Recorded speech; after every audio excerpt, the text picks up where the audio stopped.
Nakakagimbal na bahayag ang inilabas ng isang testigo kaugnay sa mga aligasyon ng kabalbalan sa administrasyon ni Marcos Jr. Ayon sa testigo, itinuturo niya sina Martin Romualdez, Kuting ng Norte at Lizas Mags na sangkot sa mga hindi ka nais-nais na gawain. Ayon sa testigo, sila ay dapat ng mahimas rehas sa ngayon dahil sa kanilang mga aksyon. Ayon sa mga ulat, nagkumpisal ang testigo at nagpahayag ng matitinding aligasyon laban sa isang kilalang personalidad. Pinangalanan niyang ilan sa mga ito na kasama umano ang paglabag sa batas at etika ng pamahalaan. Kabilang na sina Martin Romualdez, Bongbong Marcos at Liza Marcos. Malinaw na ipinakita ng testigo ang kanyang katapatan sa pagpapahayag ng mga sensitibong impormasyon. Sa kasalukuyan, ang mga nasabing personalidad ay hindi pa nagbibigay ng pahayag kaugnay sa mga akusasyon. Samantala, patuloy pa rin ang imbestigasyon ng mga otoridad upang mabigyan ng linaw ang mga aligasyon at makamit ang hustisya para sa mga daong naapektuhan. Manatiling bukas ang pahina para sa mga karagdagang impormasyon sa usaping ito. Ito ang inyong lingkod na nagbabalita mula dito sa ating himpilan. Muli, ito ang boses ng masa.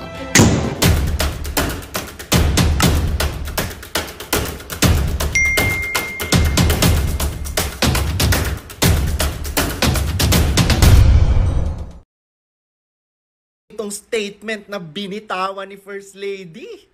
Panoorin natin. May not mother's mother. Kasi I smother them daw. Pero di ba may kids mabait naman? Wala pa akong narinig. May binugbog sila, or may tattoo sila, or sila nagtatrabaho. So kapag may tato, masama. Alam ko na sino ang pinaparinggan mo. Alam ko na sino ang pinaparinggan mo. Ang Duterte family. Diba? Kasi ang mga Duterte may tato, astig, may binugbog, yes. May binugbog talaga si VP Inday Sara. Pero ang kanyang binugbog, deserve din bugbugin, diba? Kasi nanamantala din ng kababayan natin, diba, sa Davao. Kaya ayon, nabugbog. Pero First Lady, hindi porket may tato, masama na. At hindi porket walang tato, mabuti na. Mabait nga kayo sa harap ng tao. Mabait nga yung imahe nyo. Kasi may mga pinapagalaw kayong mga galamay nyo. Tama na ang pagpe-pretend nyo. Lalo na ikaw, First Lady ka pa man din. Pero kung makapanglait ka sa mga may tato, ang dami ko kayang mga kilalang may tato pero mababait, hindi sila masama. Ha? Tandaan mo, hindi lahat ng may tato masama. Mas mabuti nang piliin namin yung may tato. At least totoong may malasakit sa Pilipinas, sa bansa natin at sa mga Pilipino. Mas piliin ko pa ang isang public servant na kayang mangbugbog, maprotektahan lang ang mga tao.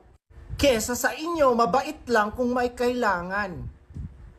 Pero kapag hindi nyo na kailangan, iitsapwerahin nyo na. May tawag dyan no? Mangga. Mangga gamit. Di ba you're going to laugh? Tama ba yan? Even Lenny never did that. Kasi ang ginawa ni Lenny, sinabihan niyang magnanakaw si President BBM. Kasi ang ginawa ni Lenny, sinabihan niyang sinungaling si President BBM. Kasi ang ginawa ni Lenny, siniraan lang naman niya ng todo si President BBM. Tapos ngayon, ang gagawin mo, ipagkukumpara mo na si Leni Robredo kay VP Inday Sara. Wow! Iba din! Sa bagay, magkaiba naman talaga ng ginawa si Lenny at VP Inday Sara kay President BBM. Pinanalo lang naman ni Inday Sara si President BBM. Inendorso lang naman ni VP Inday Sara si President BBM. Kinampanya lang naman ni VP Inday Sara si President BBM. Nakipagtandem lang naman si VP Inday Sara kay President BBM. At yan ang pinakamaling ginawa ni VP Inday Sara, ang makipagsanib puwersa sa inyo. Ngayon na hindi nyo na mapakinabangan kasi nanalo na kayo, ganyan na ang pinagsasasabi mo. mas kakampihan mo na si Leni Robredo. Iba din, ha? Iba din ang kakapalan. Tandaan mo, kung hindi sinuportahan ni VP Inday Sara si President BBM, di yan mananalo, oy! Ayun, pakinggan natin ang pahayag ni VP Inday Sara patungkol sa First Lady Lisa Araneta.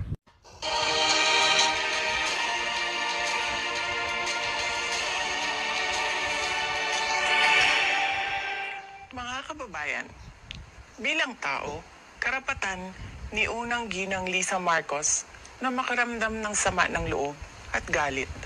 Subalit, ang kanyang personal na damdamin ay walang kinalaman sa aking mandato bilang isang opisyal ng pamahalaan. Tama.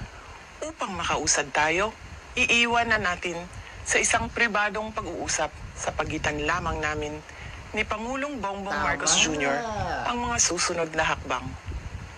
Mga kaigsuunan, nag-atubang ang ato ang nasod ug dagkong mga problema Tama. na kinahanglang solusyonan sa gobyerno. Tama. Dapat ay nakatutok tayo sa pagtugon sa mga suliraning hinaharap ng ating bansa. Agree. Patuloy ang pagtaas ng presyo ng pagkain at iba pang mga bilihin. At ito ay mas nagpapahirap pa sa dinaranas na gutom o kawalan ng sapat na pagkain ng mahihirap nating kababayan.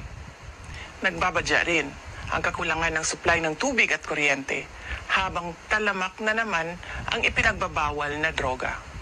Samantala, hindi pa rin natatapos ang banta ng kriminalidad, terorismo at insurhensiya sa ating bansa. Kini ang mga butang na angay natong hatagan o pagtagad. Agree. Unahin natin ang Pilipinas. Yes. Syukran. First Lady, unahin mo ang Pilipinas. Tama no? Lahat ng sinasabi ni VP Inday Sara, buti na lang hindi na pinatulan ni VP Inday Sara kasi tama naman 'Di ba? Una sa lahat, 'di ba? Walang mandato si First Lady. Tama yung sabi ni VP Inday Sara, karapatan niya, no, ang kanyang nararamdaman, pero hindi 'yan ang solusyon sa mga problema na kinakaharap ng Pilipinas. May mas marami pang problema kaysa dyan sa problema ng ating First Lady. Ang lupit talaga magbigay ng mensahe si VP Inday Sara, no? Tamang-tama talaga Di ba? This administration should focus, no, sa mga sinasabi ni VP Inday Sara. Pagtaas ng bilihin, shortage, no, sa tubig, talamak na droga, 'di ba? Nagsibalikan ng mga rebelde. At kung ano-ano pang problema na mas kailangan tutukan kesa sa ating First Lady. Kaya mensahe ko sa First Lady, kung yang sasabihin mo ay hindi makakatulong para bumaba ang presyo ng bilihin, shut up. Ayan na mga lords, parang iba na to Balak palubugin sa balikatan exercise ng Pilipinas at Amerika ang isang barkong made in China. Pinalaga naman yan ng China at saka nagbanta. Nasa frontline na balitang yan si Brian Castillo. Ito ang BRP Lake Caliraya na dating BRP Lapu-Lapu. Made in China ang barkong yan at yan ang balak palubugin sa balikatan exercise ng Pilipinas at Amerika sa Lawag, Ilocos Norte. Pero wala pa man, tumaas na ang kilay ng China. Sa article ng Global Times na kontrolado ng China, tila nanunubok daw ang Pilipinas sa pagpili sa BRP Lake Caliraya para magsilbing enemy ship sa balikatan exercise. Sakaling mapalubog man ng Pilipinas ang naturang barko, huwag daw masyadong ma-excite at mag-ilusyon na kaya rin itong magpalubog ng mga totoong barko. May hangganan din daw ang pasensya at pagpipigil ng China at handa silang gumawa ng hakbang na hindi kakayanin ng Pilipinas. Sige, no, i-trigger nyo pa, inisin nyo pa. Ha? Sa totoo lang mga lords, ang ginagawa right now, no, ng gobyerno natin, no, ay nagki-create sila ng trigger. And let's see kung, 'di ba? Let's see kung susuko yung China. Ha? Kasi sa totoo lang, no, this administration talagang inaalaw yung US at kamping-kampi talaga sa US. At ang pinaka nakakatawa pa sa lahat ng mga lods, ang akala natin 100% kampi natin ang US. Pero ang US ay palaging nakikipag-ugnayan sa China. Palaging di ba, kumbaga nakikipagkaibigan ang US sa China. At ito pa, may utang ang US sa China. So nakikita nyo ba? Ang akala natin 100% kampi natin ang US. Pero, in the other way, kampi din sila ng China. So, paano na? Magiging battlefield tayo pag nagkanda leche-leche? Sa bagay, matatapang kuno tayo eh. Sige, no? Sige, trigger nyo pa. No, excited din ako eh. Sa mga pwedeng mangyari eh. Diba? I-trigger nyo. Inisin nyo. Para makita talaga natin kung talagang yung US ay kaya tayong ipaglaban at protektahan. So ano pong pag-uusapan natin ngayon? Well, sumagot na po si VP Sara. Ito po nga mga punto ni VP Sara. Unang-una, karapatan ni Lam bilang isang tao. May karapatang pantao siya na magsalita laban sa kanya. Pangalawa, sinabi ni VP na kung ano man ang sabihin ni Lam tungkol sa kanya, walang kinalaman yun sa kanyang mandato bilang isang halal na opisyalis ng bayan. Hinimok niya mga mamamayan na tutukan ang problema ng bayan kasama na at lalong-lalo na yung napakataas na presyo ng mga bilihin. No? At siyempre yung kakulangan pa rin ng trabaho at yung mababang sweldo. Ang pinaka-importanting sinabi niya, mag-uusap sila ng pribado ni PBBM para malaman kung paano magsusulong sa mga darating na mga panahon. Sa akin, pinaka-importante yon. At hinimok nga niya na magsama-sama ang Pilipinas, tutukan ng mga problema at iwasan na yung mga ganyang mga intriga. Well, sa akin po, tama po ang sagot ni VP Sara. Unang-una, hindi po talaga panahon ngayon na mamulitika. Kung ano man ang mga personal na damdamin natin, huwag nating kalimutan na hinalalang taong bayan ang Marcos Duterte tandem. At tama naman ang aking paningin na kaya nasisira ang Uniteam dahil ayaw ni Lam kay VP Sara. At ang kakampi ni Lam dyan ay si Tambi, si Espeker. So si Espeker at si Lam, na naniniwala ang marami na si Lam talaga nagpapatakbo ng bayan, ang dahilan kung bakit nawarak ang Uniteam. Pero alam nyo, malakas ang aking tiwala na kung ipapaubaya lang dun sa mga halal na opisyalis na si PBBM nga at saka si Inday Sara, magpapatuloy ang Uniteam. Ang problema nga, mukhang hindi talaga si PBBM ang nagpapatakbo ng bayan o katunayan. Natandaan nyo ba na dahil tapos na yung term ng PNP chief, nag-appoint ng OIC. Ang sabi ng aking mga bubwit, talagang ang gusto ni Presidente na masusunod na PNP chief ay yung OIC. Hindi ko nga alam kung sino yan. Hindi ko maalala kung anong pangalan. Pero itong in-appoint nila galing sa Region 8. Alam nyo ba kung anong Region 8? Leyte. So, yan ay na-assign sa lugar ni Espeker. At dahil siya daw ay binakapan ni Lam at ni Espeker, pati yung gusto ni PBBM na na-appoint ng OIC ay hindi na-appoint as PNP chief. So parang ganyan po ang dynamics ngayon sa gobyerno, no? Na bagamat ang Pangulo, ang halal ay si PBBM, pero ang mga talagang tunay na namumuno ay walang mandato ng bayan. Kasama na si Lam at si Mr. Espeker na ang kanyang mandato ay galang lamang sa kanyang distrito sa Tacloban. So, pero parang may pag-asa kasi gusto talagang makipag-usap ni Inday Sara kay PBBM on how to move forward. Ibig sabihin, kung gusto niya makipaggera, matagal siya nakipaggera. Pero in fairness naman po kay Inday Sara, minsan lang siya nagsalita na hindi siya nagsasang-ayon sa pulisiya ni PBBM at ito naman yung tungkol sa isang matter na talagang malapit sa puso niya, peace and order, yung pakikipag-usap sa mga teroristang CPP-NPA. Kaya nga po yung Franz Castro na yan, huwag niyong pansinin yan dahil ang kanyang latest pronouncement, mag-resign na raw si VP Sara. Hoy, Franz Castro, bakit naman mag-resign si VP Sara? Yung kanyang DepEd ang pinagkakatiwalaan at pinakamataas ang approval rating sa lahat ng mga departamento. Ang mga pinag-resign, yung mga palpak na kalihim, naku, ang daming palpak na kalihim dyan. O, simula na dyan yung DOTR, I'm sure you will agree. Nandyan din, ewan ko ba kung talaga magdi-deliver itong si DA, pero talagang kailangan mag-double time ang DA. O, di ba? Ang dami naman mga palpak na departamento dyan, Mr. Ma'am Franz. Ikaw, dapat ang pag-resignin mo, yung mga palpak, hindi yung pinaka-respeto at pinaka-hahangaan ng taong bayan, which is DepEd at si VP Sara. So sa akin, wala pong masamang tinapay na binanggit si Inday Sara kay PBBM at walang dahilan para siya mag-resign. Alalahanin ninyo na si Lenny ay napilitan si Presidente na talagang pilitin siya mag-resign kasi tawagin ba namang killer sa United Nations, no? Samantalang siya ay kalihim ng Department of Housing. Pwede ba yon? Teammate mo, sisiraan mo sa buong daigdig pa, hindi lang sa Pilipinas. Paano kung maniwala yung mga puti?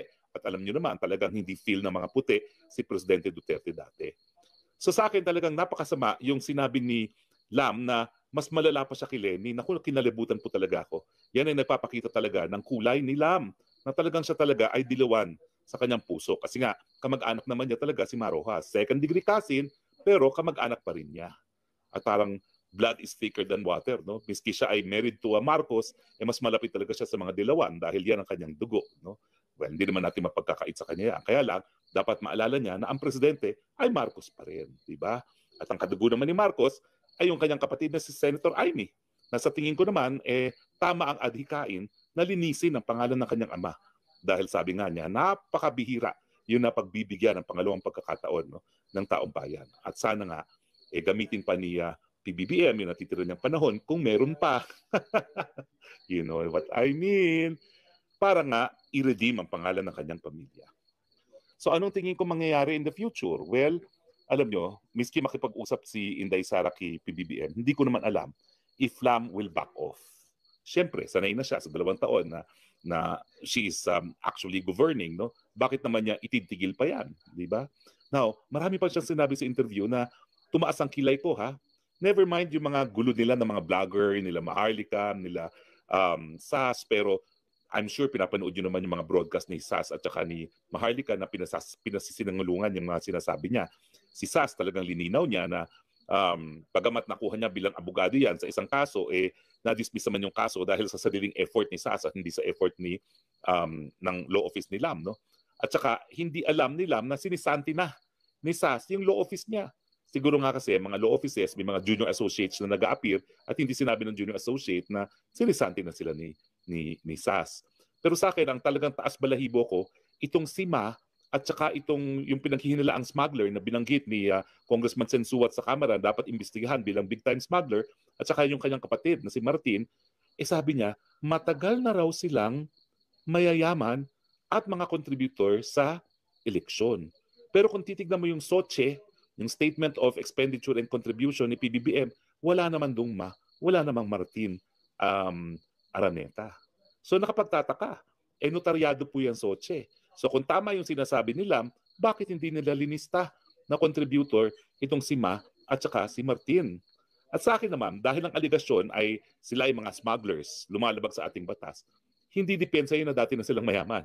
Kasi baka naman po, di ko sinasabi na totoo, no? Baka naman, yumaman nga sila dahil sa smuggling. Dati na nilang gawain yun. No? So parang sa akin, yung pagiging mayaman, hindi yan garantiya na hindi ka nagagawa ng krimen kasama ang smuggling. Tapos yung sinabi ni Lam na ang pangit ninyong lahat. Well, ako, medyo ganyan din ako magsalita. Pero, hindi ko naman sasabihin na cute ako. Kasi para sa ibang tao dapat sabihin yon, huwag mo namang itaas ang sarili mong bangko.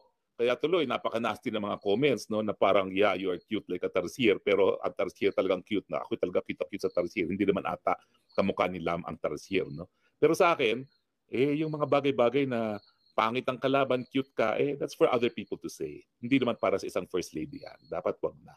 Now, yung iba ayaw ko ng patulan kasi masyadong personal na, no? Lalo na yung issue of cuteness. Bahala na yan. Personal preference na yan. Sa akin naman, secondary looks kasi hindi naman ako talaga artistahin, no? Hindi naman ako talaga gwapo, so wala naman akong karapatan na magsabing cute ako, no? Pero, I have to say, I admire her courage for saying na cute siya. Yun lang po. Liliiwan ko yun dun sa I admire her courage. So anyway, kayo po, anong mga naging thoughts nyo? Alam kong may katagalan na yung kanyang broadcast, pero ngayon lang sumagot si Inday Sara. Sige nga, tingnan natin kung anong opinion nyo sa sagot ni Inday Sara. Sa akin, that was a very dignified and very becoming of a vice president na sagot. Kasi pwedeng naging palingkera rin si VP, pero she controlled herself and she responded as a vice president should respond. Congratulations, Vice President Sara Duterte. Okay, tignan natin ang inyong mga kuro-kuro. Si Jefferson Gavas. Shout out, Attorney Harry Roque watching from Bohol. Hello, Jefferson Gavas. Francis Leola, good PM attorney, sa mga sinabi po ni FL Lam, alin po doon kaya umagri? Worth it po ba panoorin ng full video? Well, syempre, ako pinanood ko kasi I needed to know kung ano yung dapat kong komentuhan. No? Pero that video, that interview should never have happened. Ang sama ng naging portrayal kilam. Sa totoo lang, ako objectively speaking, dahil ako naman may karanasan na rin ako bilang spokesperson sa public relations. No? Ako naman talaga yung public relations sa presidente ng 2.5 taon. That was a very bad interview. It made her look very bad. It made her look petty. And hindi maganda yung cute kami. Okay? Tingnan pa natin ang mga komento. Kuya Cha, OFW TV, bakit sweet si Liza kay Katunying? Nag-I love you, Sano sweet. Well, bahala na kayo. Kanyang mga kaibigan niya. Ang kaibigan niya si Tunying, so be it. No? Respetuhin na lang natin yan. Okay? Tapos, ang sabi naman ni susunod na komento ay parang konti lang komento kasi hindi kayo sanay na Lunes ako nag-Suspox Award. No? Pero thank you nga pala po. Ang ating Facebook broadcast, alam nyo, lumiit na talaga audience natin sa Facebook. Hindi ko alam kung bakit. Parang pinupuntirya nila yan kaya lumiliit ang reach natin. Pero umabot na tayo ng 50,000. Sa TikTok, umabot na tayo ng 2.1 million pagkatapos po ng 3 araw lamang. Maraming salamat po sa inyong patuloy na pagtangkilik. At kung hindi nyo pa ako pina-follow, please follow me. Kung hindi nyo pa ako nagsusubscribe sa aking YouTube, please subscribe. And of course, TikTok. Josephine Quindoza, bakit po nila pinagbibitiw nila si VP? Pag si VP Sara po ang bumitaw sa gobyerno, tapos na po ang mga Marcos, for sure, rally na po ang mangyayari. Sa akin naman, bakit mo pag bibitiwin yung pinaka-epektibo at pinaka-hinahangaang opisyalis sa buong gobyerno? Ipagkakait nyo pa ba yung mabuting serbisyo ni VP Sara sa taong bayan? Wag naman po. Okay? Vicente Esplana, good evening, Attorney H. Roque. Magtatanong lang ako, dapat na bang mag-resign si VP sa DepEd kung mangyayari? Yan, kawawa ang mga estudyante na mauuto ng mga aktivista na nasa Kongreso para mamundok. Well, sa tingin ko po, no. She's doing a very good job for our learners. Kahit ano pang kanilang paningin sa politika, nananahimik naman si VP Sara. Sinasakripisyo niya yung kanyang mga personal na opinion. Siguro naman, alam nyo naman kung anong mga personal na opinion niya dyan sa usaping West Philippine Sea, dyan sa ginagawa nilang demonyo mga China. Alam nyo ang mga paningin ni Sara dyan. Pero nananahimik siya. Nagtitimpi siya. Dahil mas importante nga yung trabaho niya na pagsilbihan ang mga learners at ating mga public school teachers. Okay? Anisha Ebwe, professional response po ginawa ni VP Sara. That's what I think too. Congratulations nga. Leonida Quinones Duro Jr., good response ni VP Sara. Sana naman matauhan din sa FL sa kanyang mga binitawang salita. I hope so too. Okay? Calvin Lee Cheng, si Lenny daw ang ipapalit sa DepEd. Wow, gagaling ang mga estudyante sa math. Kayo talaga. Ay, nako. Pati B. Suarez, tama lang na binoto ko si Sara. May dignidad at class. Lakas ng self-control niya at hindi siya bumaba sa level ni FL. Eh, syempre naman, no? Pinakamataas na mandato sa huling eleksyon. Bakit naman siya papatol? Wag naman. Diba? Bahar Angela, Spox, tanong ko lang, bakit nanahimik ang AFP doon sa voice clip ni Liza? Nag-intervene sa ISAF doon sa Turkey extraction. Anong mandate ni Liza? Manglalam sa ISAF. Well, makialam sa ISAF. Well, ako po'y nababahala dyan sa mga aligasyon ni Maharlika, pero meron pa siyang mga physical evidence, mga voice evidence na talaga namang boses talaga ni Lam yun na tinawagan ng misis ni Teddy Boy Locsin nung panahon ng Secretary of Foreign Affairs si Teddy Boy Locsin. Aba, pati yung anak ni Inigo Zubel na damay dahil di umano, hindi ko alam. Boses daw yun ng anak ni na social secretary na wag mong natanggalin yung ISAF kasi magkakaroon daw ng extraction na sa Turkey. Nakakabingi po ang kanilang pananahimik sa mga aligasyon nito. Pero tingin ko naman, matter of court records to. Tignan natin nga kung merong court record sa Manila, itong di umano na kliyente nila na para kunin yung mga anak niya sa Turkey. No? Pero tingin ko, wala talagang dapat papel ang First Lady at ang ating hukbong sandatahan sa pamamagitan ng ISAF para makailam sa isang pribagong bagay, lalong-lalo na kung ito'y pwedeng maging krimen na kidnapping. Josal, Sir Harry, bakit siya po sa interview ni Tunying kay Lisa? Kayo talaga, hindi ko tinatawag.